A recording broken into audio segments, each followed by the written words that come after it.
how to be successful in business around kids. Now, this is a topic I'm really passionate about and I really have a lot to share on this. It's also one I have a lot of experience on. Here are my tips on how to create success and specifically a multiple six-figure income as a mum. You've absolutely got this. It's just down to doing the do and actually building your business, not despite being a mum, because you are a mum. Welcome back to Wildly Empowered Women. Today, I am talking on a topic that I get asked on a lot in my Instagram DMs and just in general with the women that I mentor, which is how to be successful in business around kids. Now, this is a topic I'm really passionate about and I really have a lot to share on this. It's also one I have a lot of experience on because the entire time that I've been in direct sales, which is 9 years, nearly 10, I have had children for 6 years of that, /7 if you include my pregnancy. And the entire time of building my current business, which I'm coming up to my 5-year anniversary, I have built it with a child hanging off my boob, my hip, or in my belly the entire time. And I'm about to have 3 children. So I've got a little bit of experience on this topic, and there's so much, that you can really share from experience of doing this that I feel applies not only to my business, but to any business. If you're building a business on top of being a mum and possibly on top of working as well, say you're building a traditional business from the ground up, or you're in network marketing, affiliate marketing, building an online business, doing something on social media, whatever it is, if you are a woman building a business on top of children, or you wish to have children in the future, then this episode will be very valuable for you. I've actually never had a mentor on this topic. I've never asked anyone for advice. I've never sought advice on this. It's all just been from, not because I'm too proud, I'm always open to more tips on how to be more effective and efficient in business, but because of one thing. I was so determined to be successful in my business that I didn't need any help. I was going to make it happen one way or another, right? I only gave myself 12 months to actually replace my income, my professional income, before I didn't have a job. Like, I literally took a 12-month contract and they actually asked me to renew it. And I wasn't hating my job. Like, that's not why I replaced my income, right? But I didn't accept it and I didn't say yes because I wanted that timeline. I actually really wanted to have a bit of a bridge burnt, I guess, of like, I have to replace my income within 12 months or I won't have an income. So I really need to do this. I work well under pressure. So yeah, I really ran for it. And I personally would rather work really freaking hard for 12 months to replace my income than do the same in 3 to 5 years. Right? For me, it just makes me think like, well, why wouldn't you run hard at that? The next step for me was then like, okay, well, I don't want to just retire myself. I also want to retire my husband and get to a much higher level of income, which could take 3 to 5 years, or it could take 5 to 10 years, right? Depending on your level of input and how much work and effort and hours you're going to put in. So I do feel like I've put in a fairly big chunk of time and effort, and I've built quite quickly and I've had amazing results. I just hit a beautiful milestone in my business and I get paid a nice big $26,000 bonus for it this month, on top of being like, I'm literally 5 weeks away from giving birth to my daughter at the time of recording this. So, and I'm not saying this to impress you. Like, I'm so grateful for where I am in my business. And also it's taken years and years of commitment and building my skill set and practice and, like everything that always contributes to success, or especially an overnight success. You think that someone's just like gotten there, but actually, there's a lot of work that's gone on in the background. And all of that work has always been around children. Always. So without further ado, here are my tips on how to create success and specifically a multiple six-figure income as a mum if you're building your own business. So my very first one, enroll your family in your vision. My kids are my why, not my excuse, right? And I'm sure that you feel the same. You have to take action on that. your kids cannot be your excuse to not be building and not be showing up every single day in your business. I do this by allowing them to see me actually building my business. I don't care if I'm on the phone sometimes or taking calls sometimes, because I would rather be doing it in the pockets of my time around my kids than being in an office away from them Monday to Friday, 9 to 5, right? So I enroll them in my vision and my partner as well, my husband, in my vision. I'm like, mama's making money for us to go on holidays or to do this or to do that. Like, isn't it awesome that mama's home and able to do this around you? I make it a positive and I tell them what I'm working towards as well and what's in it for them. I'm going to put in the show notes a video that I did in the first 6 months of me starting this business. And it was me really enrolling my family in my vision. And my eldest son, who is nearly 6, he was 1 at the time. And my husband, I swear to God, thought I was the craziest woman out there. I did a video with the 3 of us in the backyard of my in-laws' house. We were living with them at the time to save a deposit for a house. And I just invested to start my business, right? So we didn't have a lot of money back then. And I did a future-paced video, basically acting as if my goals had already come about. So I was like, we're living in our house that we've just bought, and I'm pregnant with our second child, and I've just left my job and I'm earning 10K months and blah, blah, blah, right? And I'm rattling off all my goals. None of them had happened. I was just speaking as if, right? As if they already had. And I was enrolling my family into my vision of what I was working towards. When Tia was a baby and he would go to bed and I would work on my business, Vic knew why. He knew what I was working towards. He still thought I was a bit crazy at times, but he knew what I was working towards, right? Roll your family in your vision. Number 2. Pockets of time. Oh my goodness. You can build a multiple 6-figure business in the pockets of your time, exactly like I've done. If you've got a time leveraged vehicle, which I do, with automation and savvy systems and high commissions. They are actually the 3 things that I feel, as a caveat, you do need in order to do this. So I would do things in the pockets of my time. Like literally while I was a working mum, I would do calls sometimes in my lunch break. I would write an ad on my way to work, like as I was commuting to work. I would write back to an email. I would write a post while I was pushing the pram, or, while one of my sons was sleeping, I would like quickly do a post then or go live or whatever. Like I really wasn't hung up on perfection, because done is better than not done, guys. Like done is better than trying to aim for perfection. And a lot of the time, this is what holds people back. You're not actually making the most of the pockets of your time. In the pockets of your time, you're scrolling or you're comparing to others or you're consuming instead of creating content. Like, no, what's the highest income producing activity you can do in the pockets of your time? Number 3, schedule.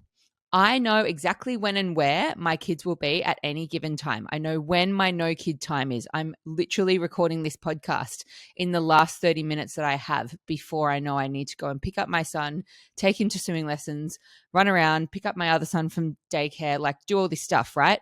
I do not fuck around when I have no kid time. That is not my time to go and meet a friend for coffee or go and do, glamorous things. Like I have my 1 day a week where I have a goddess morning where I'll go and get my hair blow dried or my nails done or whatever. That is scheduled, right? The only way that you can have freedom in your life is if you schedule things in, because you know exactly where your focus needs to be. So I not only schedule important things in my no kid time, I also ensured my kids were in a schedule, which everyone's going to be different with their parenting. I truly believe kids love a schedule. They love knowing what's next, and they find a lot of security in actually knowing, like, this is the order, this is the sequence of bedtime, or this is the sequence of nap time, or this is the sequence of dinner time. So we have a lot of routines in our household, and one of the routines that I had particularly in the first year to 2 years of each of my son's life, and I'll do this again when my daughter arrives, is getting them into a sleep routine. I knew exactly the times that they would be napping, especially, when they're young and they're having 2 naps a day. I knew what time roughly that would be each day.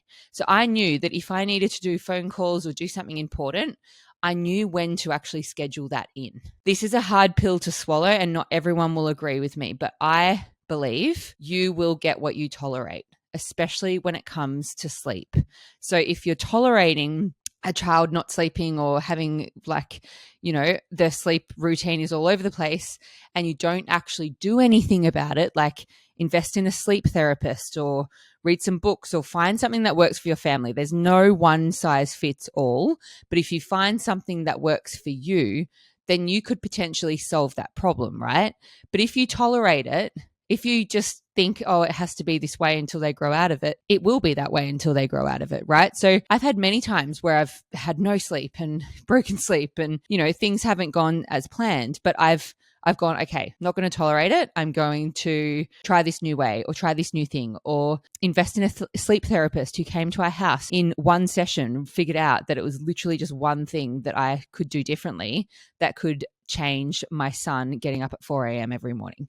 Those little things, to have a schedule and a routine in your family life, can really make a difference. And for me, I've just nipped it in the butt as early as I possibly could each time when they weren't working for us. Before we go on, I want to ask you a super powerful question. What would it mean to you to make decisions based on your soul rather than your bank balance? Freedom to me means having true autonomy and choice in your life to live based off your values and soul's desires, rather than what you can purely afford for you and your family or what your job requires of you. This is why I've been empowering women for the past almost 5 years to earn more with pleasure, earning your true worth without the insane hustle and with actually having choice in your life. It is so much more about how you earn rather than what you earn.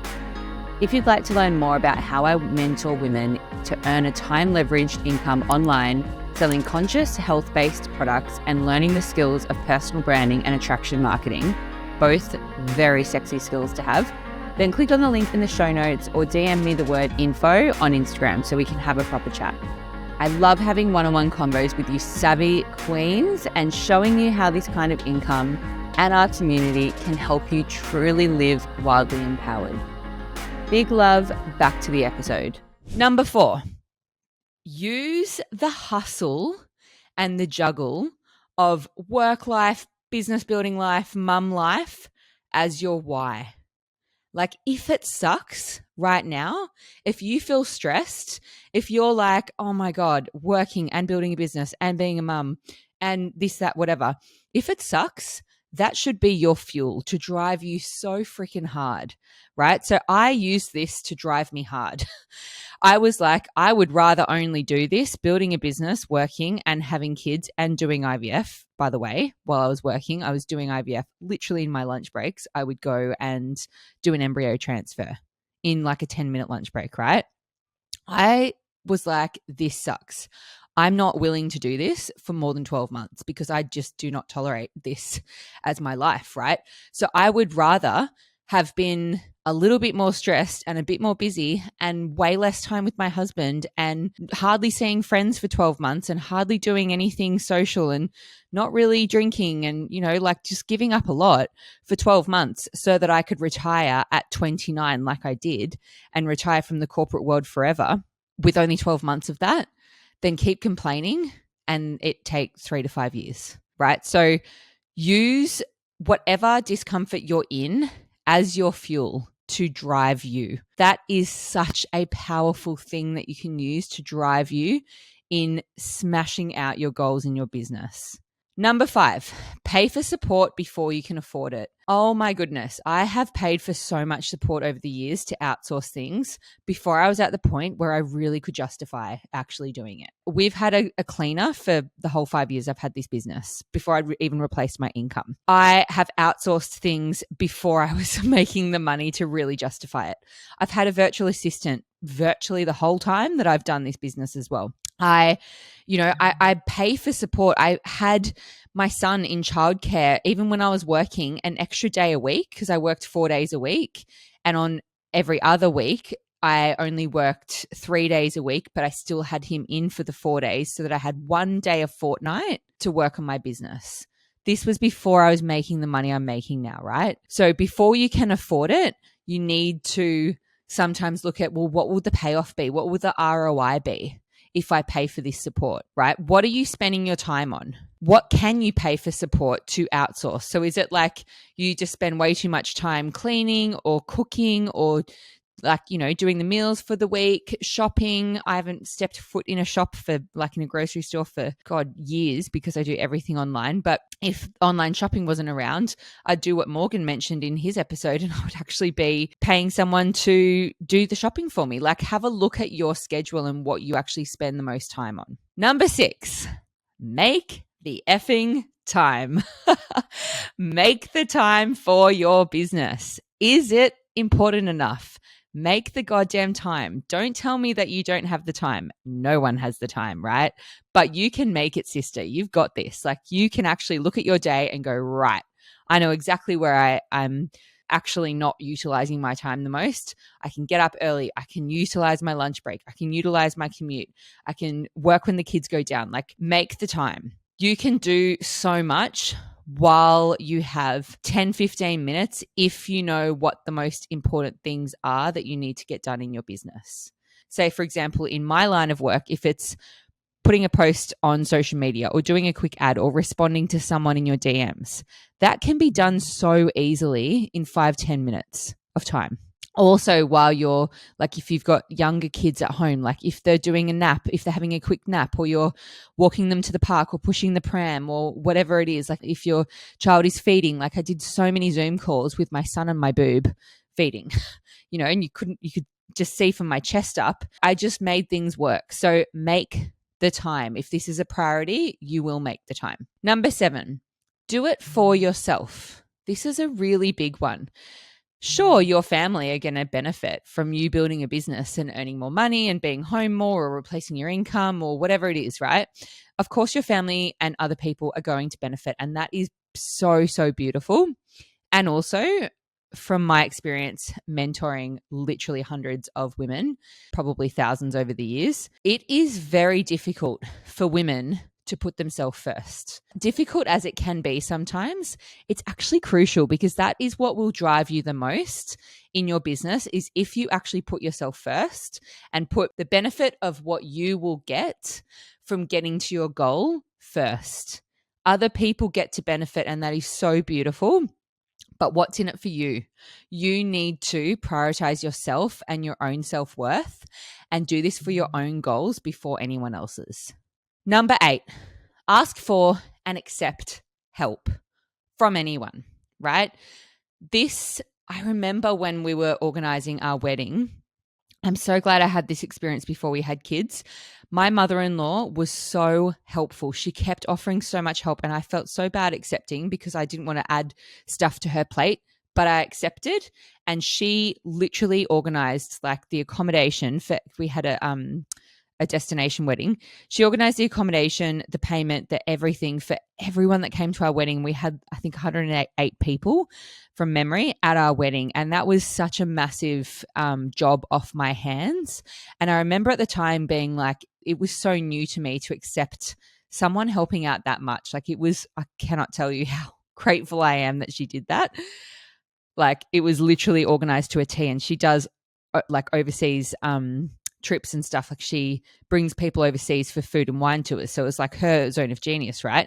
And me accepting that, I remember thinking at the time, this is going to come in handy when I'm a mum. Like me exercising this muscle and strengthening this muscle of actually allowing someone to help me, which I'd not done before, being a very like stubborn, independent woman. It did help when I became a mum. So I asked for and accepted help, especially with this business, because I had brought my family along in the journey, right, of my vision. I would ask for help from my mother-in-law, from my mum, daycare, cleaners, sleep therapists, friends, other kids' mums, like in the school holidays, especially, there was a 9-month period that my youngest son, Freddie, wasn't in daycare. And for 3 months of that, my eldest son was on school holidays. And so I was like a full-time mum at home, right, with both kids at home.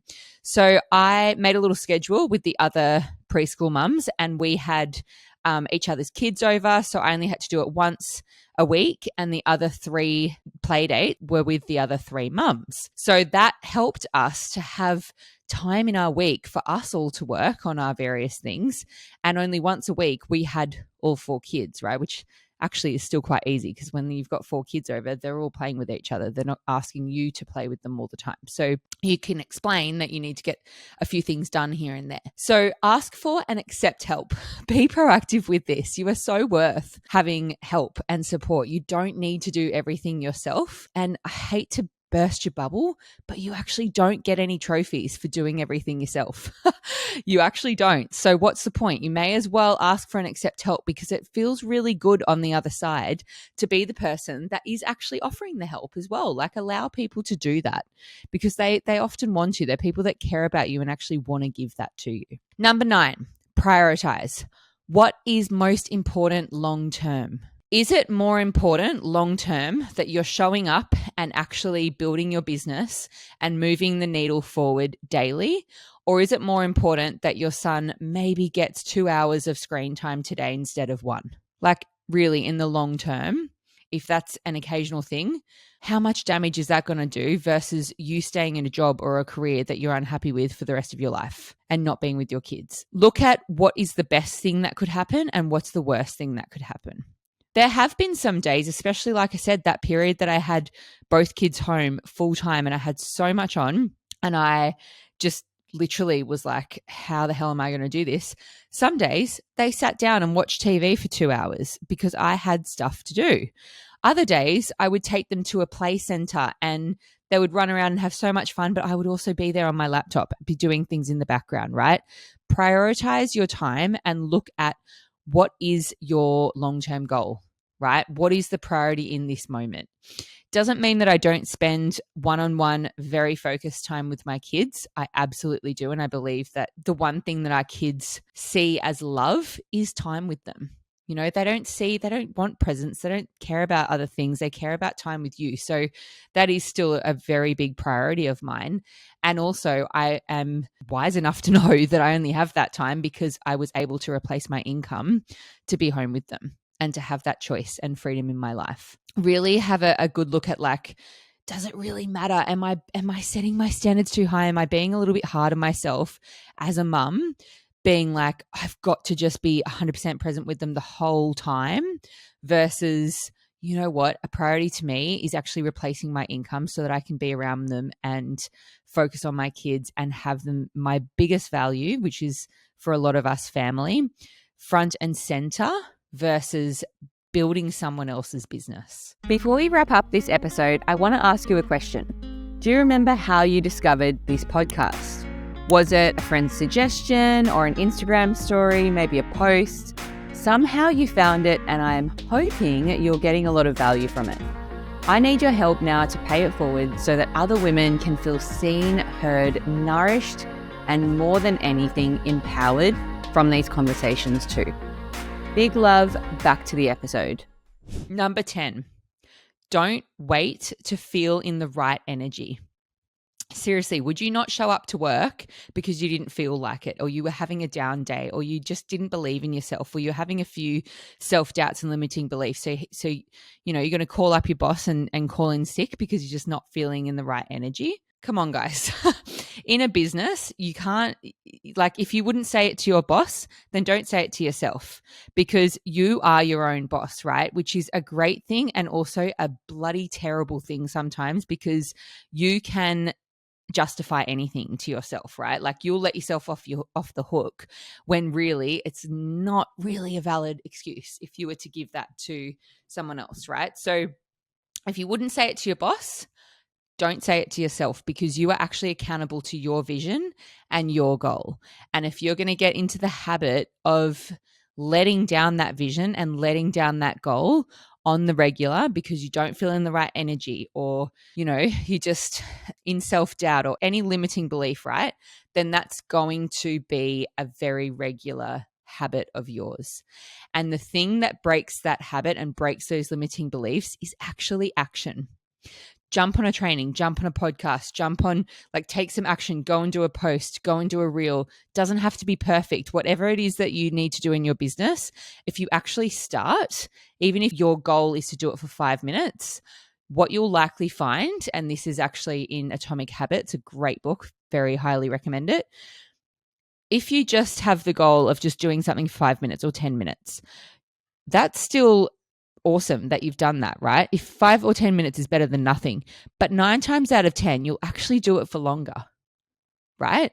Which is even better. So if you can aim to do that and aim to be like, right, I'm just going to write a post in 5 minutes, then you actually will most likely post, or you actually will most likely watch more than 5 or 10 minutes of the training that you've been putting off or whatever it is, right? Small little action steps versus having to be in the right energy and everything having to feel like completely aligned and amazing, because everyone will have their days.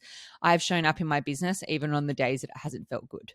And that is what builds success. And on the back of this point, I've also shown up on calls and led calls and been the speaker on calls when I didn't 100% feel amazing. I've had 4 pregnancies in the last 5 years of building this business. 2 were miscarriages and 2 were pregnancies to full term. The reason I bring this up and why it's relevant is because I had all of those 4 pregnancies to full first trimester. And my first trimester, every pregnancy is horrendous.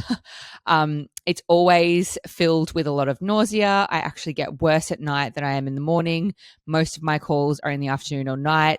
And I just feel like I have like a 24/7 hangover. Like it's really bad. I feel terrible, but I don't actually throw up. So there have been so many times where I've led team calls or recorded trainings or whatever when I have not felt in the right energy to do it, and I've not felt like, oh, maybe I should do it when I'm feeling better, or maybe I should do it when I'm feeling a bit more like jazzed up or hyped up or whatever. It's like as soon as I press record or start talking, in 5 to 10 minutes I've forgotten and I'm okay. Like not everything has to be TED Talk level. And once again, done is better than perfection, right? Because perfection is usually not done. So don't wait to feel in the most perfect energy. So I hope these helped. These are tips that I have obviously had experience with as a working mum, as a pregnant mum with 1 kid at home, as a full-time mum with both kids at home, as a part-time mum with kids partly in care, as a school mum, as a non-school mum. So if there's anything that you feel you would like to add to this, I'd love to hear the comments on the reels that are on my Instagram, or drop a comment below. I'd also love to hear if this really spoke to you, if any of this was valuable and you are able to use this in your own business or your own career. Make sure you shoot me a message on Instagram or screenshot this episode and share it to your Instagram stories. Would love to hear what really spoke to you. And of course, as always, if it's really spoken to you, would love and appreciate a review and a rating, and feel free to click the subscribe button so that you don't miss out on other episodes like this. Big, big love. You've got this, mama. You are absolutely going to smash it. You're going to have your own set of tips that you can share when you get to the success level that you want to get to. So you've absolutely got this. It's just down to doing the do and actually building your business, not despite being a mum, because you are a mum, because you have those beautiful children or child. That is your biggest why. So you've got this. I am high-fiving you. You're amazing. Until next episode, go and slay and be an absolute super mum, because you already are. Mwah. Big love.